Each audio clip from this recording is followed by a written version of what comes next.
নমস্কার। লোকসভা নির্বাচনে বিটিনের নির্বাচনী বুলেটিনে আপনাদের স্বাগত। দুপুর 1:30টা পর্যন্ত আসামের 5টি আসনে ভোটের হার। বরাকের 2 আসনে ভোট গ্রহণ চলছে। শিলচরে 39.75% এবং করিমগঞ্জে 43.72% ভোট পড়েছে।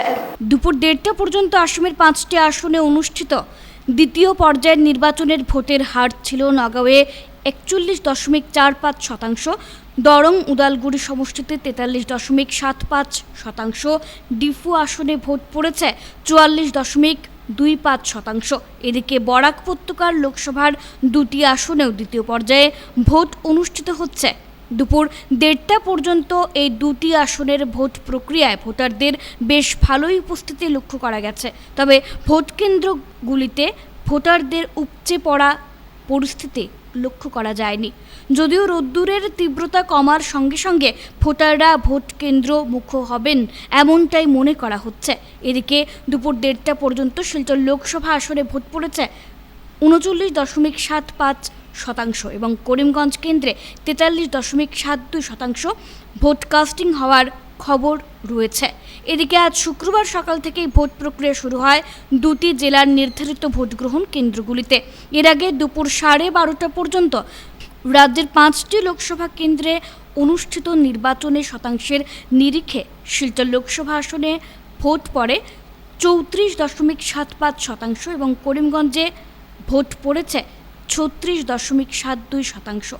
এছাড়া নগাঁও লোকসভা কেন্দ্রে 35.08%, দরং উদালগুড়ি লোকসভা সমষ্টিতে 38.75% এবং ডিফু লোকসভা আসনে ভোট পড়ে 38.25%।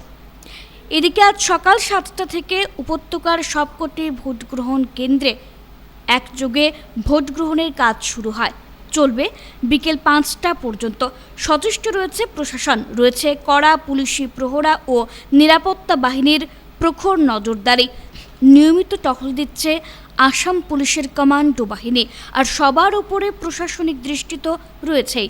শিলচর লোকসভা কেন্দ্র ও করিমগঞ্জ লোকসভা কেন্দ্রে জয় পরাজয় নিয়ে ভোটের দিনও চলছে যোগ বিয়োগ, পাটিগণিত কষা, পূরণ ভাগ। কে কত ভোট পেতে পারেন তার নিজস্ব সমীক্ষা, কিন্তু অঙ্ক মিলছে না। ভোটের ফল প্রকাশের পরই মিলবে সঠিক হিসেব। শিলচর লোকসভা আসনে এবার সব মিলিয়ে 8 জন প্রার্থী ভোটের ময়দানে। শিলচর লোকসভা কেন্দ্রে এবছর ভোটারের সংখ্যা 13,69,578 জন। পুরুষ ভোটার 6,83,860 জন। মহিলা ভোটারের সংখ্যা হল 6,85,694 জন। তৃতীয় লিঙ্গের ভোটার 24 জন। মোট জোন 26টি, সেক্টর 129টি, সাব সেক্টর হলো 4টি। 7টি বিধানসভা কেন্দ্র নিয়ে শিলচর লোকসভা। সর্বাধিক ভোটার শিলচরে 2,16,360 জন। এই বিধানসভা কেন্দ্রে আবার মহিলা ভোটাররা ছাপিয়ে গিয়েছেন পুরুষ ভোটারের সংখ্যাকে। মহিলা ভোটারের সংখ্যা হলো 1,11,035 জন। পুরুষ ভোটার হলেন 1,05,314 জন। তৃতীয় লিঙ্গ ভোটার শিলচরে সর্বাধিক 11 জন। উধারবন্দে মহিলা ভোটারের সংখ্যা পুরুষ ভোটারের চেয়ে 4,244 জন বেশি। লক্ষ্মীপুরে পুরুষ ভোটারের চেয়ে মহিলা ভোটার বেশি 282 জন। 7টি বিধানসভা কেন্দ্রের মধ্যে সর্বনিম্ন ভোটার সংখ্যা লক্ষ্মীপুরে 1,70,713 জন। দ্বিতীয় সর্বাধিক ভোটার রয়েছেন কাটিগড়ায় 2,12,459 জন। এর মধ্যে শিলচরের বিভিন্ন পৌর ওয়ার্ডে রয়েছে 111টি বুথ। রয়েছে আরও প্রচুর পোলিং বুথ। এই কেন্দ্রগুলোতে দায়িত্ব পালন করছেন 1,100 মহিলা ভোটকর্মী। এছাড়া দিব্যাঙ্গ ভোট কেন্দ্র রাখা হয়েছে 7টি। মডেল ভোট কেন্দ্রের সংখ্যা 16। ওয়েবকাস্টিং পোলিং স্টেশন রয়েছে 852টি। আমার খুব ভালো লেগেছে। ব্যক্তি মানুষ হিসাবে আমার অধিকার প্রয়োগ করেছি, গণতান্ত্রিক অধিকার। আর প্রার্থী হিসেবেও আমার খুব ভালো লেগেছে। আমি গর্ব অনুভব করি যে ভারতীয় জনতা পার্টি আমাকে লোকসভায় দাঁড়িয়ে ভারত মায়ের জন্য কাজ করা, শিলচর লোকসভার জন্য কাজ করার যে আমাকে অনুমতি প্রদান করেছে। এই ক্ষেত্রে আমি আমার জীবনকে ধন্য মনে করি। আমি ভারতীয় জনতা পার্টিতে দীর্ঘদিন থেকেই কাজ করে আসছি, আপনারা জানেন। তো এই ক্ষেত্রে দল আমাকে মনোনয়ন দিয়েছে, আর আমি নিজের জীবনকে ধন্য মনে করি যে জীবনের প্রতিজন রাজনীতিবিদ তাদের একটা উদ্দেশ্য থাকে যে রাষ্ট্রের জন্য কিছু যদি করে যেতে পারি। নিশ্চিতভাবে আমরা এবার আমাদের নেতৃত্বে আবার আমরা মোদিজিকে পাবো। এতদিন আমরা পেয়েছি, কিন্তু আমি বিধানসভায় ছিলাম, উনি লোকসভার প্রধান হিসেবে কাজ করেছেন। এবার ওনার পাশে থেকে কাজ করার যে সুবিধা পাবো, এটা আমার জীবন ধন্য হবে। আমার খুব ভালো লাগছে। Thank you. দেখুন, আমরা এজন্যে স্লোগানটা দিয়েছি, আমাদের নেতারা দিয়েছেন যে গণতান্ত্রিক প্রক্রিয়ায় ভোটের মাধ্যমে রাষ্ট্র নির্মাণ হয়। কোনো অবস্থাতেই যাতে আমরা ঘরে বসে না থাকি। আমাদের প্রথম ভোটের দিন প্রথম ক্রেজিনেস হওয়া চাই, মনে একটা আনন্দ থাকা চাই যে আমি আমার অধিকার সাব্যস্ত করব, আর এই অধিকারের মাধ্যমে আমার ভবিষ্যৎ প্রজন্ম, আমার সন্তানের ভবিষ্যৎ নির্মাণ হবে। কাজে এই ক্ষেত্রে আমরা যেভাবে আমরা আহ্বান করেছিলাম নির্বাচক মণ্ডলীকে, আপনারা দেখছেন ছটার থেকে কত বড় লাইন। যদি আমাদের মরশুম ভালো থাকে, আমার মনে হয় এবার আমাদের casting percentage it may be goes up to 90%। কাজে খুব ভালো লাগছে। Thank you. আজকে লোকসভা নির্বাচন এবং আমি আশা করছি যে মানুষরা স্বতঃস্ফূর্তভাবে বেরিয়ে এসে ভোট দিবে। আমি একটা নতুন চিহ্ন জোড়া ফুল নিয়ে ফিল্ডে নেমেছি এবং আমি আশাবাদী যে আমাদের রেজাল্ট ভালো হবে, এবং একটা নতুন সিম্বল নিয়ে মাঠে গিয়ে 2 মাসের মধ্যে নেমে লড়াই করা সম্ভব হয়েছে, কারণ জনসাধারণ পাশে ছিল, আমাদের ওয়ার্কাররা পাশে ছিল। আমি সবার আশীর্বাদ চেয়ে নিচ্ছি, কারণ বরাককে যেভাবে বারবার বঞ্চিত করা হচ্ছে, আমি আশা করছি যে আমি জনসাধারণকে এটা বোঝাতে পারবো। এটা আমার ব্যক্তিগত ক্ষমতার লড়াই না, কিন্তু যুব সমাজের যখন চাকরি হয় না, বাঙালিদের যখন ধুতিওয়ালা বলা হয়, লুঙ্গিওয়ালা বলা হয়, এইগুলো অপমান আর সহ্য হয় না। তাই বলে আমি গর্বিত যে আমি মমতা বন্দ্যোপাধ্যায়ের দলে আছি, আর আমার সিম্বল জোড়া ফুল মানে গ্রাসরুট। আমরা গ্রাসরুটে কাজ করব।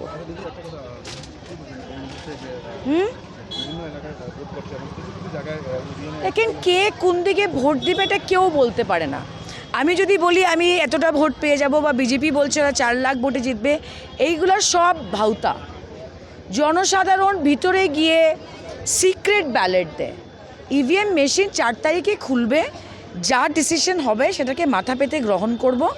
এটা আমার প্রথম যুদ্ধ তৃণমূল কংগ্রেসের সিম্বল নিয়ে। এটা আমার শেষ যুদ্ধ নয়। আমি আশা করছি যে পৌরসভার ইলেকশনে, পঞ্চায়েত ইলেকশনে আর এমএলএ ইলেকশনে আমরা প্রতিদ্বন্দ্বিতা করব এবং জয় আমাদের হবে। প্রথমেই শিলচর লোকসভার অন্তর্গত প্রত্যেকজন সম্মানিত ভোটারকে আমার সশ্রদ্ধ প্রণাম এবং সাথে আশীর্বাদ চেয়ে নিচ্ছি, যাতে আমি একজন সাধারণ কর্মী হিসাবে আগামী দিনে ওনাদের আশীর্বাদে, ওনাদের সেবায় আমি কাজ করতে পারি। ওনারা যাতে আমাকে আশীর্বাদ করেন, এতটুকু আমি প্রথমত বলব। বাকি কোন জায়গায় মাকে নিয়ে আজকে ভোট দিতে এসেছিলাম? হ্যাঁ, আমার মাকে নিয়ে ভোট দিতে এসেছি। আমার বুথ জিসি কলেজে। তো আমার প্রথমে আমার মাকে মার বুথটা প্রথমে আমি দিলাম। তো আমি আপনাদেরকেও অনুরোধ করব, আপনাদের আশীর্বাদ চাইব, আপনাদের মাধ্যমে সমস্ত জনসাধারণের আশীর্বাদ চাইব, যাতে ওনাদের আশীর্বাদে আগামী দিনে সবার সেবায় আমি কাজ করতে পারি। আরও সেন্টারে গিয়েছিলেন নাকি প্রথম? না, আমি প্রথম মাকে নিয়ে প্রথম ভোট দিয়ে তারপরে সেন্টারে যাব। কি বুঝেন আগামী যে নির্বাচনের পরে কি সিদ্ধান্ত নেবে? যেভাবে জনগণের সিদ্ধান্ত তো বোঝা মুশকিল, এটা জনগণই নেবে, কিন্তু মানুষের ভেতরে ক্ষোভ আছে, বিভিন্ন ধরনের ক্ষোভ আছে। ক্ষোভ বলতে আজকে যেভাবে বিভিন্ন ধরনের বঞ্চনা করা হয়েছে বরাকভ্যালির জনসাধারণের সাথে, বরাকভ্যালির বিভিন্ন কাস্ট কমিউনিটির সাথে, এই বঞ্চনারগুলার প্রতিফলন নিশ্চয়ই আজকের ভোটের মাধ্যমে হবে। এবং আমি সমস্ত কাছাড়ে যেভাবে ঘোরাফেরা করেছি, আমি মানুষের যে ধরনের প্রতিক্রিয়া দেখেছি, এই প্রতিক্রিয়াতে বোঝা যাচ্ছে মানুষের ভিতরে যে ক্ষোভটা আজকে ভোটের মাধ্যমে করবে। আর বিশেষ করে আপনাদের মাধ্যমে আমি একটা জিনিসই অনুরোধ করব, মানে একটা জিনিসই আমি জনসাধারণের প্রতি মানে কৃতজ্ঞ যে আজকে জনসাধারণের বা আমাদের ময়মুরব্বীর আশীর্বাদে আমি ভারতীয় বা জাতীয় কংগ্রেসের মনোনয়ন পেয়েছি। কিন্তু আজকে একজন সাধারণ ছেলে হিসাবে আমি বিশেষ করে সবচেয়ে অবহেলিত সমাজ, যারা অবহেলার চোখেও দেখে, কৈবর্ত সমাজের ছেলে হওয়া সত্ত্বেও আজকে আমাকে হারানোর জন্য যেভাবে ভারতের গৃহমন্ত্রীজি এসছেন, ভারতের ক্যাবিনেট মন্ত্রী সর্বানন্দজি এসছেন, মুখ্যমন্ত্রী 4-5 বার এসছেন, তারপরে জয়ন্ত মল্ল বড়ুয়া থেকে ধরে পীযূষ হাজারিকা থেকে ধরে বড় বড় নেতারা এসছেন। কিন্তু আমার সবচেয়ে বড় শক্তি আমার যারা কংগ্রেসের গ্রাসরুট লেভেলের ওয়ার্কার, এবং তারা যেভাবে স্বতঃস্ফূর্তভাবে কাজ করছে, আমি বিশ্বাস করি যে ওনাদের যে এই প্রচেষ্টা, ওনাদের যে এই আমার জন্য যে কষ্ট করেছে, কষ্টটা বিফল যাবে না। মূল্যবান ভোট, এই ভোট আমি ইতিমধ্যে আমার নিজের ভোট গ্রহণ কেন্দ্রে আমি ভোট দিয়ে এসেছি। এবারের ভোট হচ্ছে গণতন্ত্র রক্ষার নির্বাচন, ভারতবর্ষের মানুষের মৌলিক অধিকার রক্ষার নির্বাচন। তাই মানুষ যেভাবে স্বতঃস্ফূর্তভাবে সকাল থেকে বিভিন্ন ভোট গ্রহণ কেন্দ্রে যেভাবে মানুষের নিজের মূল্যবান ভোট দিতে এসছেন, সত্যি এটা ভালো লক্ষণ, শুভ লক্ষণ। মানুষ সবাই চাইছেন যে ভারতবর্ষে গণতন্ত্র রক্ষা হোক, ভারতবর্ষের মৌলিক অধিকার যেন অক্ষুণ্ণ থাকে। তাই আমি শিলচরের প্রত্যেক সম্মানীয় ভোটারদেরকে অনুরোধ করব, আপনারা নিজ নিজ ভোট, সেটা 5 বছর পরে একবার আসে, তাই আপনাদের মূল্যবান ভোট আপনারা যথাসময়ে এসে দেবেন। এবং প্রত্যেকটা ভোট গ্রহণ কেন্দ্র থেকে যেভাবে আমাদের কাছে খবর এসছে, সূর্যকান্ত সরকার ভারতীয় জাতীয় কংগ্রেসের প্রার্থী, ওনাকে মানুষ যেভাবে সমর্থন জানিয়েছেন, আশীর্বাদ দিচ্ছেন, আমি আশাবাদী সূর্যকান্ত সরকার জয় নিশ্চিত। বেরেঙ্গা হেমলুসন সিনিয়র বেসিক স্কুল, তাতে বেরেঙ্গা জিপির 2টা পোলিং স্টেশন আছে। ইয়াতে এই 2টা পোলিং স্টেশনত প্রায় 2000 নিচানাত বুথ আছে, 2000 বুথ আছে। আজকে এই যে বুথ কাস্টিং হইতেছে, মানুষের যেটা মতামত আমি পোলিং সেন্টার আছে জানতে পারলাম, ওই সেন্টারের ভোটারের মতামত হইল 100% ভোট কংগ্রেস প্রার্থী সূর্যকান্ত সরকারের ফেভারে ভোট দিচ্ছে। কারণ ওই সেন্টারের ভোটটা আদিও কংগ্রেসি ভোট। আর এইবার যেহেতু বিজেপি পরিমল শুক্লবৈদ্য টিকিট দিছে, আগে কিন্তু আমি যখন বিজেপিতে ছিলাম ওই সেন্টারে বা বিজেপি ভালো একটা ভোট পাত। আর এইবার যেহেতু আমি বিজেপি ত্যাগ করেছি, কংগ্রেসে জয়েন করেছি, এগুলা সেন্টার প্রায় শূন্য হওয়ার পথে। এগুলা সেন্টারে কোনো ভোট পাবে না। আর বিশেষ করে মুসলিম এলাকাতে, সংখ্যালঘু এলাকাতে কাস্টিংও 99% ভোট আপনার সূর্যকান্ত সরকারের ফেভারে যাচ্ছে। আর বিশেষ করে আমরা যেটা ভাবতেও পারিনি যে এতই হিন্দু ভোট সূর্যকান্ত সরকারে পাবে, কংগ্রেস প্রার্থীর ফেভারে যাবে। এটা আজকের যেটা হিন্দু সেন্টারগুলোতে আমি গিয়েছি, দেখেছি যে মানুষের উৎসাহ যে সূর্যকান্ত সরকারের পক্ষে, কংগ্রেসের পক্ষে। প্রত্যেক মানুষই চায় পরিবর্তন। এই পরিবর্তনের পক্ষে আর বিজেপির আগ্রাসন নীতির বিরুদ্ধে এবার কংগ্রেসের প্রার্থীকে ভোট দিচ্ছে। পরিমল শুক্লবৈদ্য আসাম সরকারের একজন ব্যর্থ মন্ত্রী, সবে এটা জানে। আর পরিমল শুক্লবৈদ্য শুধুমাত্র দলাইয়ের মন্ত্রী ছিলেন। এই যে কাছাড় জেলার যে আরও 6টা সমষ্টি আছে জলাই বাদ দিয়া, পরিমল শুক্লবৈদ্য এই 6টা সমষ্টির কোনো সম্পর্ক নাই। এর জন্য এই 6 সমষ্টির মানুষে পরিমল শুক্লবৈদ্যকে ভোট দিবে না। আপনি আফটার রেজাল্ট দেখবেন 2 লক্ষ ভোটে পরিমল শুক্লবৈদ্য হারবেন।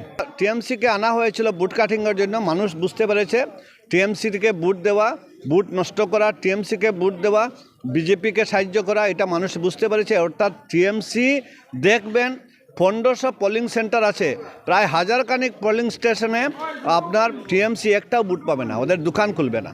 করিমগঞ্জে তো শুধুমাত্র গণার উপেক্ষা, আপনার হাফিজ রশিদ সাহেব 2.5 লক্ষ ভোটে জিতবেন। করিমগঞ্জে মানে আপনার এআইডিএফ কোনো ফ্যাক্টর নাই, কন্টেস্ট হবে বিজেপির সঙ্গে। আর বিজেপি যখন এইবার তপশিলি প্রার্থীকে আরেকবার দিয়েছে, যখন এটা তপশিলি মুক্ত হয়েছে, বর্ণ হিন্দুরা বিক্ষুব্ধ। বর্ণ হিন্দুরা, বিজেপির সমর্থিত বর্ণ হিন্দুরা বিক্ষুব্ধ। তারা ভাবেছিল যে এবার সংরক্ষণ মুক্ত হবে, আমরা টিকিট পাবো, খেলবো, সংসদে যাব। এবার যেহেতু তাদেরকে বঞ্চিত করা হয়েছে, এর জন্য বঞ্চিত করার জন্য বর্ণ হিন্দুরা এবার বিজেপিকে ভোট দিবে না। সব বর্ণ হিন্দুরা কংগ্রেস প্রার্থী হাফিজ রশিদ সাহেবকে ভোট দিবে। হাফিজ রশিদ সাহেব 2.5 লক্ষের উপরে ভোটে জিতবে। ভারতবর্ষ শুধু নয়, সমগ্র পৃথিবীর বুকে সর্ববৃহৎ গণতান্ত্রিক উৎসব হলো ভারতবর্ষের এই সাধারণ নির্বাচন। আজ বৃহৎ গণতান্ত্রিক উৎসব হলো এই লোকসভা নির্বাচনের দ্বিতীয় চরণ চলছে। এই দ্বিতীয় পর্যায়ের নির্বাচনে আমাদের এই আসামের করিমগঞ্জ, শিলচর সহ আমাদের এই 5টি লোকসভা সমষ্টিতে ভোট গ্রহণ হচ্ছে। আর করিমগঞ্জ লোকসভা সমষ্টির এই উত্তর করিমগঞ্জ বিধানসভা সমষ্টির অন্তর্গত 231 নম্বর পোলিং স্টেশন এই ডিস্ট্রিক্ট ইন্ডাস্ট্রি সেন্টারে এইমাত্র আমি আমার ভোটদান পর্ব সম্পন্ন করলাম। আমার গণতান্ত্রিক অধিকার এটা আমি আমার এবং সেই সঙ্গে আমি এটা নিশ্চিত অধিকার বলতে পারি যে করিমগঞ্জ লোকসভা সমষ্টিতে উন্নয়নকে সামনে রেখে মাননীয় প্রধানমন্ত্রী শ্রদ্ধেয় নরেন্দ্র মোদীজির নেতৃত্বাধীন সরকার হতে চলেছে। এই বিষয়কে সামনে রেখে করিমগঞ্জ লোকসভা সমষ্টির সর্বস্তরের জনসাধারণ আগামী দিনে যাতে উন্নয়ন আরও ত্বরান্বিত হয়, এই লোকসভা সমষ্টির সাধারণ জনগণ যাতে আগামী দিনে যাতে অন্ততপক্ষে উন্নত থেকে উন্নততর জীবনযাপন করতে পারেন, সেই লক্ষ্য নিয়ে মানুষ ইতিমধ্যে নিশ্চিত করেছেন, মানুষ সিদ্ধান্ত জীবনযাপন করেছেন। আর করিমগঞ্জ লোকসভা সমষ্টি থেকে বিজেপি প্রার্থী কৃপানাথ মালা জয় 100% নিশ্চিত আছে। আমি আজকের এই ভোট গ্রহণ পর্বকে কেন্দ্র করে করিমগঞ্জ লোকসভা সমষ্টির সর্বস্তরের আমি আজকের এই জাতি ধর্ম বর্ণ নির্বিশেষে সকল স্তরের জনসাধারণকে শুভেচ্ছা অভিনন্দন জানাই এবং আশা প্রকাশ করি যে আগামী দিনে এই লোকসভা সমষ্টির জনগণের উন্নয়ন যাতে আরও ত্বরান্বিত হয়, এই লোকসভা সমষ্টি আগামী দিনে অন্ততপক্ষে আসামের উন্নত থেকে উন্নততর লোকসভা সমষ্টি হিসাবে যাতে পরিগণিত হয়, সেই লক্ষ্য নিয়ে মানুষ যাতে তাদের উন্নত থেকে উন্নতি আছে। আৰু মেইনলি এটা বস্তু হৈছে যে মোদীজীৰ যিটো ইনক্লুচিভনেছ, প্ৰত্যেকটা মানুহৰ কাৰণে যি ডেভেলপমেণ্টৰ ক্ষেত্ৰত যিটো তেওঁৰ যিটো এটা অৰিহণা যিটো বিশ্বৰ বুকত ভাৰত এটা প্ৰতিষ্ঠিত দেশত ৰূপান্তৰ কৰিব কৰাৰ কাৰণে বিভিন্ন স্কিমেৰ যোগেদি ভাৰতক এনেকুৱা এটা আগবঢ়াই লৈ যোৱাৰ কাৰণে মানুহক উপকাৰ মানুহৰ ভাল কৰাৰ কাৰণে যিটো এটা সপোন দিছে, সেইটোত গোটেই ভাৰতবৰ্ষৰ মানুহ গোট খাইছে। আমি এক হৈছোঁ আৰু এইবাৰ ভোটটো এনেকৈ ৰিফ্লেকশ্যনটো এনেকুৱা হ'ব, গাঁও পথ টাউন পথ আপুনি কোনো জাতি সম্প্ৰদায়ৰ কোনো কথা নাই, প্ৰত্যেকজন মানুহ তাতে পাৰ্টিচিপেট কৰিব আৰু প্ৰাৰ্থী কিবা মানে অভূতপূৰ্ণ ভোটত জয়লাভ কৰিব। আপুনি ভোটদান কৰিছে? মই ইতিমধ্যে কৰিলোঁ।